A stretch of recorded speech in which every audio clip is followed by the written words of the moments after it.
Bonjour cher Instagram, alors aujourd'hui retour à chaud sur le film La Colline au Coquelicot qui est un film d'animation des studios Ghibli sorti en France en 2012 par Goro Miyazaki. Donc il fait partie de la famille de Miyazaki, sauf que lui il débute dans le milieu et c'est un petit peu ce que je vais reprocher à ce film.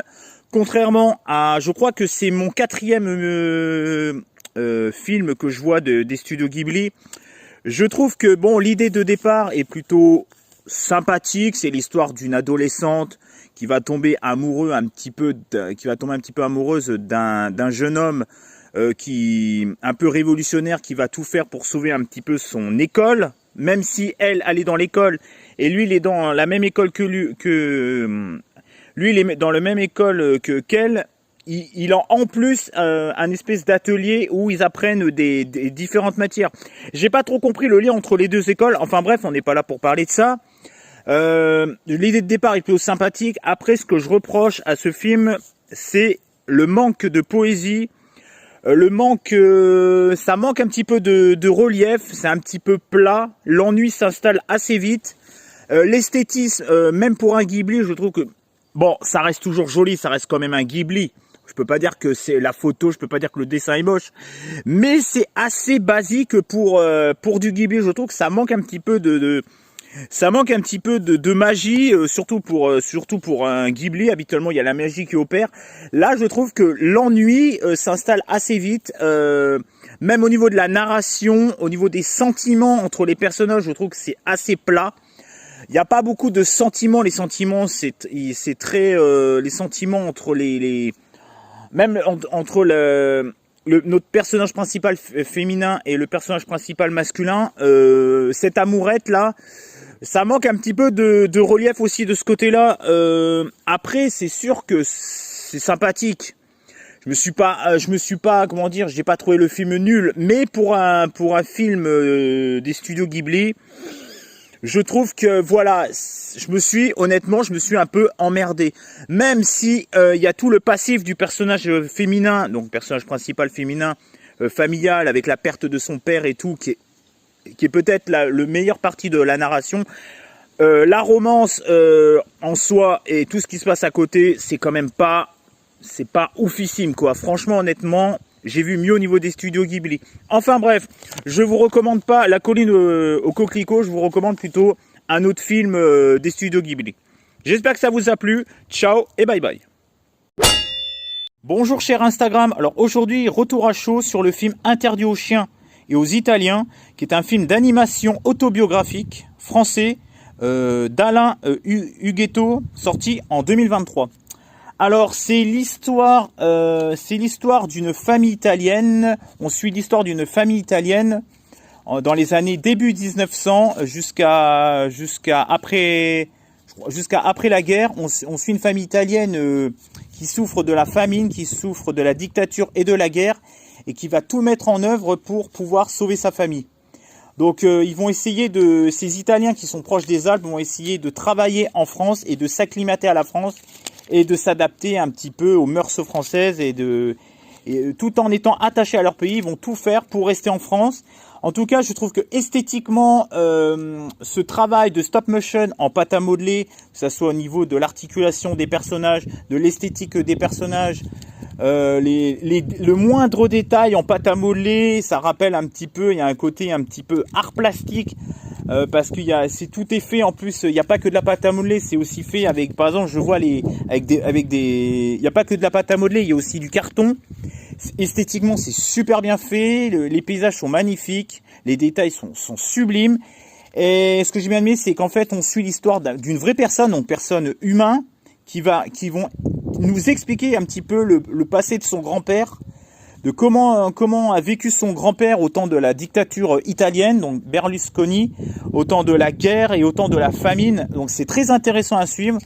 Le problème, c'est que tout est bien fait. C'est vrai que sur le papier, c'est alléchant.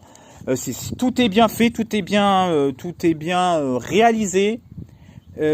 Tout est bien scénarisé. Le seul problème, c'est que les péripéties s'enchaînent tellement vite. il leur arrive tellement de choses. Le film ne dure quasiment que 1h05. En enlevant le générique, ça fait 1h05.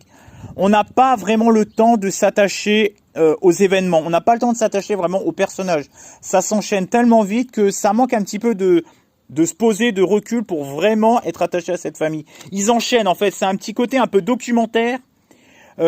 Documentaire sur documentaire, ça raconte la voix off du grand-père, raconte un peu sa vie. Et on n'a pas le temps vraiment de se poser en tant que spectateur pour être un minimum attaché à cette famille. Bon, il y a des moments où c'est attaché. Il y a des petits moments humoristiques, il y a des moments très durs.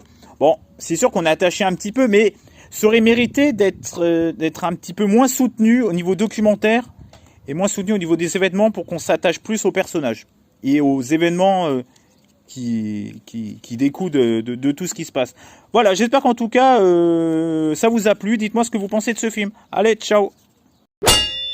Bonjour cher Instagram, aujourd'hui retour à chaud sur le film L'Enfant Miroir qui s'intitule The Reflecting Skin en VO, qui est un drame familial sur fond de thriller à l'atmosphère horrifique. Alors, ce que j'ai bien aimé dans ce film, c'est que ça me rappelle étrangement au film Tideland qui avait été réalisé par Terry Gilliam, sauf que le problème de ce film, c'est que je trouve qu'il est beaucoup moins prenant que la version de Terry Gilliam qui était Tideland. J'ai bien aimé parce que le gamin il joue super bien. Le casting aussi, il est assez convaincant. Il y a des moments assez cringe. L'esthétisme, il y a un esthétisme quand même. C'est réalisé par Philip Ridley. Donc c'est un gars quand même qui sait bien réaliser les films avec un esthétisme un petit peu estival, chaleureux, avec des images et une photographie assez chaude. Donc c'est l'esthétisme là-dessus, il n'y a rien à dire. Mais au niveau du scénario, je trouve que ça peine un peu à vraiment décoller. Alors oui, c'est sûr ça parle un petit peu, ça dépeint un petit peu de la ruralité un peu dure de l'époque des années 50 entre pédophilie, violence interfamiliale, enfin bref, il y a pas mal d'affaires de mœurs et tout. C'est assez sympa à regarder, franchement j'ai passé un bon moment. Avec les gamins, je trouve que la cohésion entre les gamins aurait pu être un peu mieux. J'ai l'impression que tous les gamins s'en foutent un petit peu, enfin on n'est pas un petit peu dans... On s'attache pas vraiment au personnage, ça manque un petit peu d'humanité un petit peu dans ce film. Bon, c'est peut-être un petit peu c'est fait un petit peu exprès dans le film, quoi, le fait de pas s'attacher vraiment au personnage. Après, c'est sûr que c'est un film vraiment très dur avec des sujets assez durs, un petit côté thriller où t'as le père qui est pédophile, t'as la mère qui est violente. T'as le gamin qui a un peu de perversité en lien avec sa famille. Il y a la voisine un peu chelou. Et ce que j'ai bien aimé aussi, c'est que le gamin, il y a un petit côté onirique. Le gamin, il essaye de penser à autre chose avec son côté où il pense que sa voisine est une vampire et tout. Mais ce que j'ai bien aimé quand même, c'est que d'un autre côté, la réalité dépasse un petit peu le côté onirique, le côté enfance. C'est vraiment l'enfance est vraiment détruite dans ce film. Enfin bref, c'est assez compliqué à vous expliquer. Pour moi, Tideland de Terry Gilliam est beaucoup mieux. Ils abordent mieux les sujets par rapport à L'Enfant Miroir réalisé par Philip Ridley. Voilà. Pensez à me dire ce que vous pensez de ce film. Allez, ciao. Bonjour. Aujourd'hui, critique à chaud sur le film Inspecteur la bavure de Claude Zidi avec entre autres Coluche. Alors c'est une petite comédie policière qui est vraiment sympathique. Bon, après les gags volent pas haut, c'est pas un scénario qui vole vraiment haut. Je trouve que c'est un peu dans la même vibe que un petit peu tout ce qui se faisait à l'époque avec Coluche, avec les Soudoués. Ça me fait penser aussi un petit peu au cornet de bif. Bon, on était un petit peu dans cette vibe à cette époque, dans les années 80-90. Ce genre de comédie un peu policière, un petit peu potache, qui est plutôt sympathique. Coluche, il fait le Coluche. Je trouve que sans Coluche, le film aurait été beaucoup moins intéressant pour le spectateur. Il y a certaines scènes qui fonctionnent plutôt pas mal. Je pense notamment à la scène de la statue de Napoléon quand Coluche se retrouve sa voiture sur le socle à la place de la statue de Napoléon. ou alors la scène de la poupée gonflable. Bon, après, il y a quelques scènes, je trouve, qui volent vraiment pas haut. Le scénario en lui-même, ça casse pas vraiment des briques. Moi, ce que j'ai bien aimé un petit peu, c'est le délire avec entre Depardieu et Coluche. C'est sympathique. Le Coluche, il se fait totalement avoir. Il croit que c'est un autre personnage, mais en fait, c'est le méchant du film. Enfin bref, c'est plutôt sympathique. J'ai passé plutôt un bon moment. Au début, c'est un peu poussif. C'est un peu long à démarrer. C'est un peu... Bon, je pense notamment à la scène du violeur au niveau du lac, là. Au niveau du lac, bon, c'est pas... Je trouve que ça traîne un peu en longueur. Il y a certaines situations qui traînent un peu en longueur. Après, oui, c'est sympathique. La musique accompagne bien les scènes d'action. C'est plutôt sympathique. Je pense notamment à celle-là qui fait la journaliste, qui joue dans Les Bronzés. Je vais pas vous dire le nom des acteurs dans ce genre de critique. J'ai pris le pli de pas dire le nom des acteurs. On retrouve un peu le casting des Bronzés. On retrouve aussi le casting des Soudoués. Vous allez voir, il y a plein de personnages des Soudoués. Alors, est-ce que c'était avant les Soudoués ou après? Je sais plus. Je crois que c'est en 1980. Il me semble l'inspecteur La Bavure. Oui, c'est 1980, je crois. Alors, est-ce que c'était avant ou après? Je sais plus. En tout cas, il y avait vraiment le casting des Bronzés. Il y avait pas mal le casting des Bronzés et des Soudoués.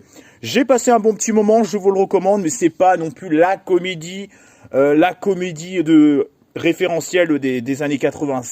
C'est culte, mais c'est pas le meilleur de Claude Zidi, quoi. Clairement. Voilà. J'espère que cette petite critique à chaud vous aura plu. Ciao, et on se retrouve pour une prochaine critique à chaud prochainement. Allez, à plus. Bonjour cher Instagram, aujourd'hui retour à chaud sur le film Hibernatus réalisé par Edouard Molinaro, film sorti en 1969 qui est une comédie à poil science-fiction avec le très regretté Louis de Funès. Alors, ce que je peux dire de ce film, c'est que déjà ce n'est pas le film le plus extraordinaire de Louis de Funès. C'est un film culte, mais c'est pas non plus la comédie la plus drôle de sa carrière. Faut clairement le dire, c'est pas sa meilleure performance en tant que film de Louis de Funès, joué par Louis de Funès. C'est clairement pas le film où on se marre pendant tout le film, quoi. L'histoire de base, l'idée de départ est vraiment sympa, l'histoire de ressusciter, entre guillemets, une personne 65 ans après, le fait qu'il soit hiberné et qu'il soit préservé dans une glace et qu'il l'enlève de son hibernation au bout de 65 ans, il y a un effet vraiment un petit peu science-fiction qui est plutôt sympathique. Vous savez que d'ailleurs c'est une histoire vraie. On a réussi à décongeler un microbe qui datait de 24 000 ans dans un glacier. Je sais plus si c'était vraiment un glacier, mais je crois que c'était ça. Et il a réussi entre guillemets à ressusciter. Ensuite, niveau des acteurs, Louis de Funès, il joue toujours aussi bien, quoi. L'arc narratif autour de ce personnage d'hiberné est plutôt sympa. Après, tout ce qui est le récit secondaire, tout ce qui est secondaire au récit principal, je trouve que c'est un petit peu, on va dire, un petit peu, je vais pas dire brouillon, mais c'est un petit peu... Ouais, si je peux le dire, c'est un petit peu brouillon, c'est un petit peu, voilà, les dialogues sont pas forcément ouf. Voilà, ça manque un petit peu de construction narrative en second plan. Malgré qu'il y a certains moments qui m'ont bien fait marrer, je pense notamment à la scène où que Louis de Funès pète un câble à la fin. J'ai bien aimé aussi le final, le retournement final avec Louis de Funès qui est plutôt sympathique. Bref, j'ai passé un bon moment, mais c'est pas la comédie où on se marre comme des fous, quoi. Je pense à La Soupe aux choux ou comme Les Gendarmes. Non, là, c'est clairement une petite comédie de Louis de Funès qui est culte, qui a le statut de culte. Mais voilà, ça casse pas des briques. Ça, clairement, ça casse pas des briques. Mais c'est quand même sympathique à regarder. Donc, je vous le recommande, mais je vous conseille de regarder d'autres films de Louis de Funès que vous n'avez pas encore vu. Voilà, j'espère que ça vous a plu. On se retrouve pour une prochaine vidéo. Ciao et bye bye. Bonjour cher Instagram, aujourd'hui retour à chaud sur le film Jonah Hex que je viens tout juste de finir, réalisé par Jimmy Haywards, avec dans le rôle principal qui joue le justicier Josh Brolin, celui-là qui joue le méchant John Malkovich Et évidemment, on retrouve la sublime et talentueuse Megan Fox. Alors, c'est un western fantastique et dramatique. Et ce que je peux dire, c'est que franchement, par rapport à la moyenne désastreuse de certains cinéastes et de certains spectateurs, moi personnellement, j'ai passé un superbe moment. C'est un film très divertissant, avec une jolie photographie, avec des paysages magnifiques, avec une colorimétrie vraiment, moi j'ai adoré l'esthétisme de ce film. J'ai bien aimé aussi les acteurs, même si ça cabotine un petit peu chez certains méchants. Le justicier, le personnage principal de ce film, est très convaincant. Il a un passif qui est vachement sympa. Il a un passif très intéressant. Le récit autour de ce personnage est vachement passionnant. La rivalité entre le justicier et le méchant, je trouve qu'il y a vraiment une belle histoire. C'est dynamique, c'est fun, c'est sérieux à d'autres moments. C'est pas spécialement gore, c'est peut-être un peu ce que je reprocherais dans ce film. Ça manque un peu de gore, mais par contre, l'action est nerveuse. Le rythme est vraiment très soutenu. La musique qui accompagne l'action est vraiment top. Comme je vous ai dit, l'action est lisible. Les plans larges, quand il y a de l'action, c'est vraiment tout est bien maîtrisé au niveau de la réalisation. Le côté un petit peu fantastique, vous savez, quand ils ressuscitent les morts qui se retrouvent dans les cercueils et tout, je trouve que c'est plutôt bien fait. Megan Fox, elle joue elle joue vraiment superbement bien, quoi. L'histoire, la petite histoire entre à la fin là, avec le justicier et Megan Fox, je trouve que ça colle parfaitement. Il y a de l'humour, il y a des moments fun, il y a des moments vraiment sérieux, c'est vraiment bien réalisé. Alors oui, il y a peut-être des anachronismes parce que bon, les armes à cette époque, il y a certaines armes qui n'existaient pas. Bon, il y a un gros côté un peu what the fuck qui est vraiment assumé dans ce film. Et personnellement, c'est un western vraiment dynamique. Je me suis moins fait chier devant ce film que devant certains westerns cultes, quoi. En tout cas, c'est un film d'ici. Et ben pour une fois que j'accroche bien un DC et un western, et ben franchement, ça change. Je vous le conseille de le regarder. Ciao et bye bye. Et likez. Bonjour cher Instagram. Alors aujourd'hui, retour à chaud sur le film Mohamed Dubois, sorti en 2013, réalisé par Ernesto Ona, qui nous a malheureusement quittés depuis pas très longtemps, qui est une comédie romantique, on va dire, de mœurs, sociétale. Alors c'est l'histoire donc c'est Eric Judor qui joue ce rôle-là. C'est l'histoire d'un mec qui se fait virer de son job de banquier parce que son père est à la tête de la banque. Et il va essayer de retrouver un job et il va travailler dans un kebab avec la communauté.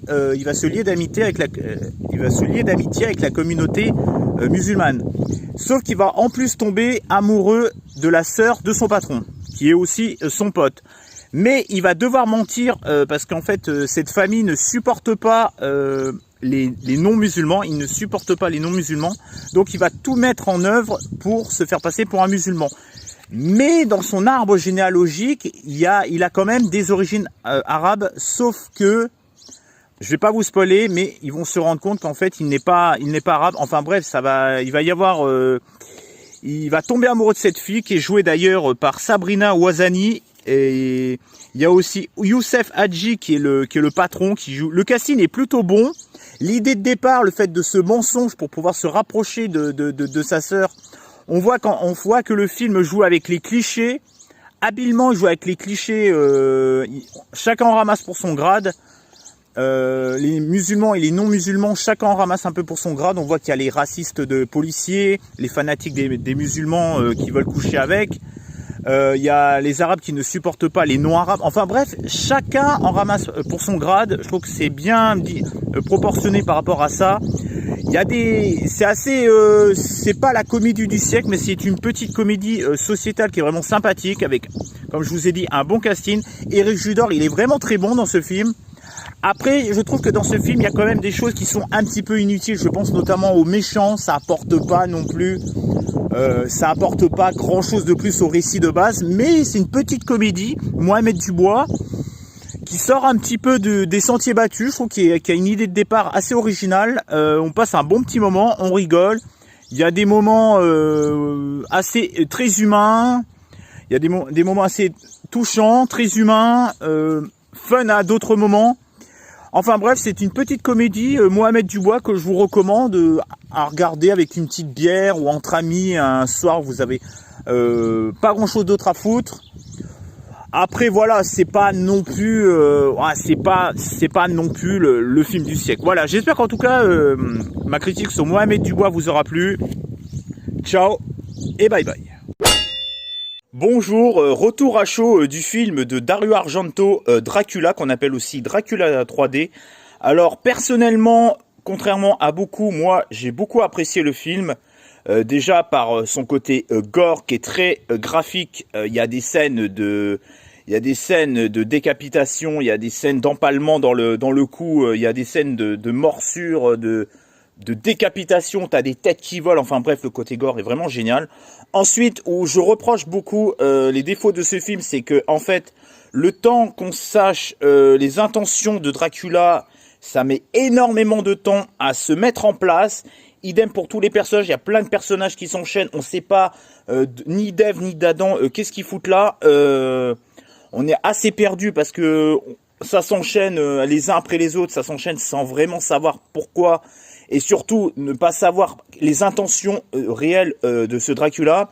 En tout cas, c'est surtout un Dracula très personnel, un petit peu sur les amours de Dracula, sur les sentiments de Dracula envers les femmes. C'est très intéressant au niveau du récit autour des femmes, c'est vraiment super sympa.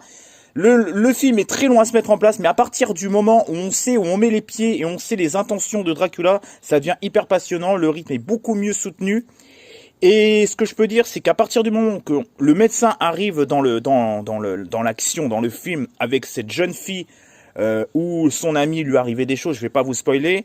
À partir du moment, le film devient beaucoup mieux rythmé, beaucoup plus soutenu au niveau de la trame narrative. Ça devient de plus en plus passionnant parce qu'on sait de point A à point B. Après, il faut aller du point B à point C pour arriver à une solution finale. Parce qu'à la fin, ils vont essayer de tout faire un petit peu pour stopper Dracula. Donc ça devient super passionnant. Les acteurs jouent très bien. Les effets spéciaux, ça prêche un petit peu. Je pense à la menthe religieuse. Voilà, c'est pas tip top. Bon, personnellement, je l'ai pas trouvé si moche que ça.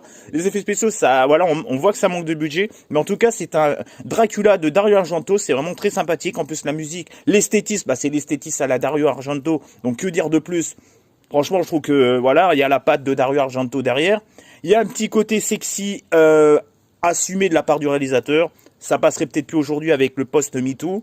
Mais en tout cas, personnellement, moi, j'ai vraiment apprécié ce film, malgré que c'est long à démarrer sur les intentions de chacun, sur la mise en place des personnages et sur les intentions de Dracula. Je vous recommande de voir Dracula de Dario Argento, qu'on appelle aussi Dracula 3D. N'écoutez pas les uns et les autres qui n'y connaissent rien au cinéma. Moi, je vous recommande vivement de voir ce film. Ciao et regardez ce film parce que il en vaut la peine. Allez, à plus. Bonjour cher Instagram. Aujourd'hui, retour à chaud sur le film Sous écrou qui est réalisé par Hakim Bougueraba avec comme acteur principal Hichem Bougueraba. Je pense qu'ils sont frères entre le réalisateur et l'acteur principal. On retrouve aussi Ariles Amrami, qui est le collègue de prison de notre acteur, du personnage principal. Et on retrouve aussi Bernard Farkry, qui est l'avocat véreux, mais qui avait joué aussi dans Taxi.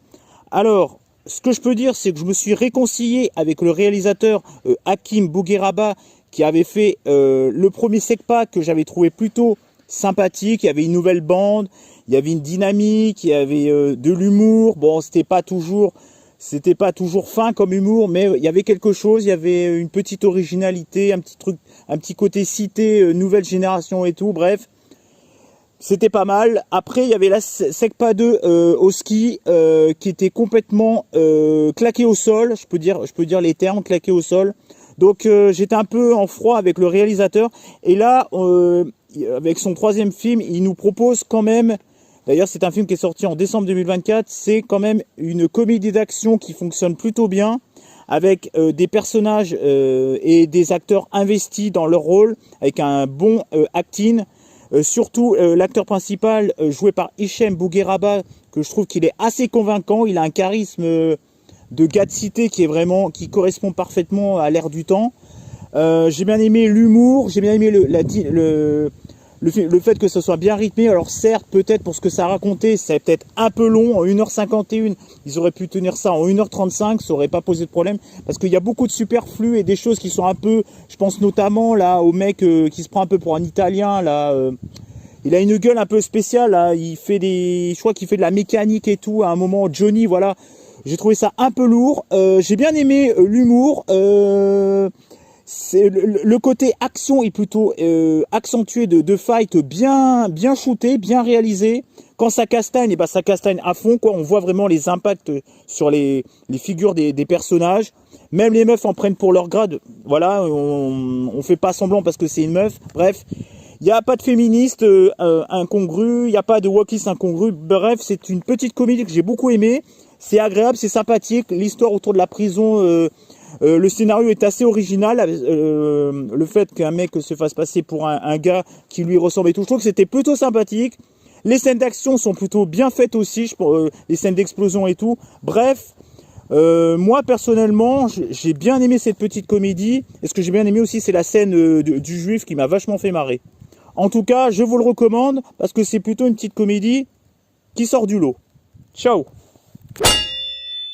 Bonjour cher Instagram, aujourd'hui je vais vous parler d'un film, je suis très content de vous en parler, c'est le 4e opus de la saga Fée Clochette de chez Disney qui s'intitule Clochette et le secret des fées, qui est réalisé par Peggy Holmes et Robert Ganaway, sorti en 2012. Et pourquoi je suis très heureux de vous parler de cette saga? Parce que je trouve que c'est une saga qui se bonifie au fur et à mesure des opus, au fur et à mesure des épisodes.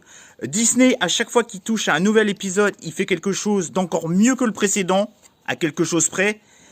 Les notes sur un sens critique, même sur Allociné, ils augmentent au fur et à mesure des films. L'univers est ultra riche. Là, je pense, dans cet opus-là, on a un visuel de neige, de glace et d'hiver qui est somptueux, qui est magnifique. Ça rappelle un petit peu l'esthétisme de la Reine des Neiges, mais pour moi je trouve que ça a plus de sincérité et c'est beaucoup plus sincère que dans la Reine des Neiges. Je trouve que c'est beaucoup mieux fait et beaucoup plus touchant, beaucoup plus impactant dans cet opus de la Fée des Neiges, donc enfin la Fée des Neiges, la Fée Clochette, la Fée Clochette, Clochette et le secret des fées. Je trouve que dans cet opus là on est vraiment dans un scénario qui est vraiment parfait parce que il y a la relation entre les deux sœurs, qui ne devaient jamais se rencontrer. Il y a un passé, il y a un secret entre l'univers de l'hiver, des fées de l'hiver et des fées de l'été. Il y a un secret caché à la fin, une révélation qui est vraiment somptueuse. Je trouve que l'univers, il le développe vachement bien à chaque épisode. C'est même pas cet épisode-là que je vous conseille de regarder. Je vous conseille de regarder toute la saga. Et j'espère que le 5e et le 6e opus sera à la hauteur des 4 premiers. Parce que c'est vraiment une superbe saga. Et franchement, j'ai adoré. J'ai encore adoré cet opus qui est magnifique.